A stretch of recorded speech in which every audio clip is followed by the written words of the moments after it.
اپنی عمر کہاں تباہ کر کے آئے تو اس وقت اللہ کے سامنے کیا جواب دو گے؟ تو محمد بن قاسم 90 ہجری میں آئے تھے، مقابلہ کیا تھا راجہ داہر کا، یہی جواب تھا محمد بن قاسم کا راجہ داہر کو کہ راجہ داہر میری عمر پر مت جانا، میری عمر کم ہے، میری ہائٹ کم ہے، لیکن میری فائٹ کا اندازہ تمہیں نہیں ہے۔ مقابلہ کیا، راجہ داہر کو پراجت کر دیا، راجہ داہر کو شکست ہوئی، چلے گئے۔ اس کے بعد محمود غزنوی آئے، 17 مرتبہ وادی سندھ میں حملہ کیا لیکن حکومت قائم نہیں کی، کسی بھی غیر مسلم کو مسلمان نہیں بنایا، چلے گئے۔ یہاں سے افغانستان کے رہنے والے تھے، افغانستان میں جا کر انہوں نے کرسی اور وہاں پر تخت بچھایا۔ اس کے بعد 1191-90 عیسوی میں، یاد رکھیے گا یہ تاریخ میں آپ کو بتا رہا ہوں، جیسے قرآن کریم کے احکامات کو بیان کرنا فرض ہے، ویسے ہی آپ کو باطل طاقت سے روشناس کرانا، بے نقاب ان کے چہروں کو کرنا اور آپ کی تاریخ آپ کے سامنے میں رکھنا، یہ بھی فرض عین مانا جاتا۔ میں سمجھتا ہوں یہ بھی فرض عین ہے، آپ کو آپ کی تاریخ معلوم ہونا چاہیے۔ بھارت کے اندر 1191 عیسوی کے اندر پرتھوی راج چوہان کا مقابلہ کیا، اس بادشاہ کا نام شہاب الدین غوری تھا۔ شہاب الدین غوری بھارت کے اندر آئے، 1190 عیسوی کے اندر پرتھوی راج چوہان کا مقابلہ کرتے ہیں اور یہاں پر حکومت قائم کرتے ہیں۔ حکومت دی 2 غلام کو، ایک کا نام قطب الدین ایبک تھا، دوسرے کا نام تھا التمش شمس الدین التمش۔ دونوں بادشاہ اتنے نیک تھے کہ 40 سال تک ان کی تہجد کی نماز فوت نہیں ہوئی تھی۔ جن بادشاہوں کے دلوں کے اندر اللہ کا اتنا بڑا خوف ہو، وہ کسی غیر مسلم کو، کسی آدی واسی کو، کسی بت پرست کو کیسے ان کو مار سکتا ہے، ان کو قتل کر سکتا ہے؟ جبکہ قرآن بھی کہتا من قتل نفسا بغیر نفس او فساد فی الارض فکأنما قتل الناس جميعا۔ قرآن کہتا ہے ناحق طور پر اگر کوئی آدمی کسی ایک انسان کا قتل کرتا ہے ناحق طور پر، یعنی کوئی کسی غلطی کے بغیر یا کسی بدلے کے بغیر، تو گویا کہ اس نے پوری دنیا کے انسانیت کا قتل کر دیا ہو۔ قرآن جب کہتا ہے کہ ناحق طور پر کسی ایک انسان آدمی کا قتل کرنا پوری انسانیت کے قتل کرنے کے برابر ہے، وہ قرآن کیسے آرڈر دے سکتا ہے کسی کو قتل کرنے کا؟ تو میرے بھائیو، ناصر الدین شہاب الدین غوری بھارت کا سب سے پہلا بادشاہ کون؟ شہاب الدین غوری۔ نوجوانوں یاد رکھو اپنی یہ تاریخ۔ دوسرا نمبر کا بادشاہ ناصر الدین بلبن، تیسرے نمبر کا بادشاہ جلال الدین خلجی، چوتھے نمبر کا بادشاہ محمد تغلق، پانچویں نمبر کا بادشاہ محمد محمد تیمور، چھٹے نمبر کا بادشاہ آپ کا بہلول لودھی، ساتویں نمبر کا بادشاہ آپ کا محمد بابر 1526 عیسوی میں آیا، ان کا نام تھا کون؟ بابر بادشاہ۔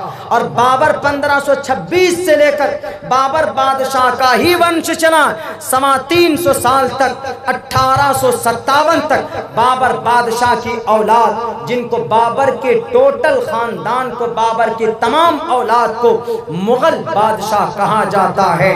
یعنی 700-800 سال کے اس مسلم بادشاہوں کے زمانے میں کسی بھی مسلمان بادشاہ نے اسلام کا پرچار تلوار کے زوروں پر نہیں کیا ہے۔ میں تاریخ کا طالب علم ہوں، میں ہسٹری کو پڑھتا ہوں، میں اتہاس کو پڑھتا ہوں۔ میرے بھارت کے اندر میرے ہندو بھائیوں، میں نسپکش ہو کر آپ کے گرنتھوں کے حوالے سے یہ بات میں ثابت کر سکتا ہوں کہ 800 سال تک مسلمانوں نے حکومت کی ہے اس دیش میں، لیکن کسی بھی مسلمان بادشاہ نے تلوار سے یا ڈرا کر یا دھمکا کر یا ان کو مجبور کر کے اسلام ان کو نہیں بنا، مسلمان ان کو نہیں بنایا، بلکہ اسلام کے اندر ہے ہی اتنی اچھی چیز، اسلام کے اندر نظام اتنا اچھا ہے، مسلمانوں کے اخلاق اتنے بلند تھے کہ وہ مجبور ہو جاتے تھے اسلام کو قبول کرنے پر۔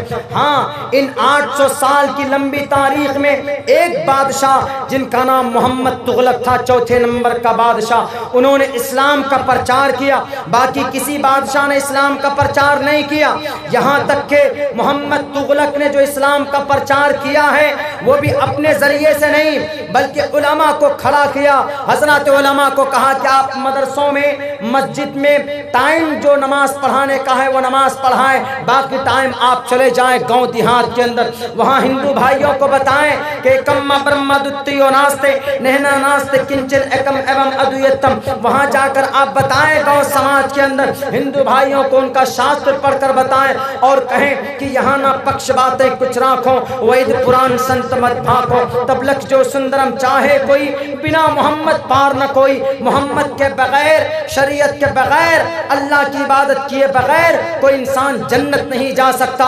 محمد تغلق نے یہ ڈیوٹی یہ ذمہ داری کن کو دی تھی؟ حضرات علماء کرام کو دی تھی۔ محمد تغلق چاہتا تو ڈرا کر اسلام قبول کروا سکتا تھا، مار سکتا تھا، کاٹ سکتا تھا۔ ہاں تیمور لنگ تھا ایسا فسادی جو بھارت کے اندر آیا تھا تو سب سے پہلے انہوں نے کالے رنگ کے جھنڈے گاڑے، جس کا مطلب ہوتا تھا کہ آج کسی کا قتل نہیں کیا جائے گا، کسی کا بھی نہیں، یعنی آج یہ اعلان ہے کہ آ جاؤ تم دولت جمع کر دو۔ دوسرے دن یہ سرخ رنگ کا جھنڈا لگاتا تھا، اس کا یہ مطلب ہوتا تھا کہ آج صرف فوجیوں کا قتل کیا جائے گا، یعنی سپاہیوں کا قتل ہوگا، گاؤں کی سماج کی بہو بیٹیوں کا قتل نہیں ہوگا۔ اور تیسرے دن وہ جھنڈا گاڑتا تھا بالکل سرخ رنگ کا، لال رنگ کا، اس سے یہ پتا چلتا تھا، یہ اشارہ ہوتا تھا کہ آج کسی کو نہیں بخشا جائے گا۔ اور آپ کو یاد ہونا چاہیے، آپ کہیں گے تو محمد تغلق نے تو ہندو بھائیوں کا قتل کروایا، نہیں میرے ہندو بھائیوں، بلکہ 1,00,000 قیدی بھارت سے اٹھا کر لے کر گئے۔ یہ کہاں پر؟ وہ آذربائیجان کے بارڈر پر 1,00,000 قیدی کو قتل کیا۔ پتہ وہ 1,00,000 قیدی میں سے 75,000 کون لوگ تھے؟ 75,000 مسلمان ہی قیدی تھے۔ تیمور لنگ ظالم تھا، آدھی دنیا میں حکومت تھی اور آدھی دنیا میں حکومت تھی سلطان باعزید خان کا، دونوں کا زمانہ ایک تھا۔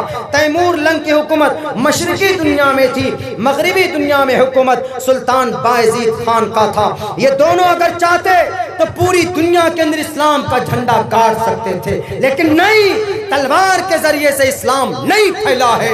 اسلام پھیلا ہے تو محبت سے پھیلا ہے، اسلام پھیلا ہے تو اچھائی سے پھیلا ہے۔ اگر بھارت کے اندر کوئی سادھو سنت، بھارت کے اندر کوئی نیتا، بھارت کے اندر کوئی بی ایم یا سی ایم یہ کہتا ہے کہ بھارت کے اندر 800 سال تک مسلمانوں کی حکومت تھی، انہی مسلمانوں نے اسلام کا پرچار یہاں پر کیا، تو یہ غلط ہے۔ کھڑا کرو اس کو لا کر سامنے، عبداللہ ان کے سوال کا جواب دے گا، ان کے سامنے تاریخ پیش کروں گا اور میں کہوں گا کہ بتاؤ موتی سنگھ ظالم بادشاہ تھا، ان کا نام عبدالواسع خان کیسے پڑا؟ خود وہ بادشاہ تھا تو ان کو کیسے اسلام قبول کروایا، وہ کیسے مسلمان بنایا؟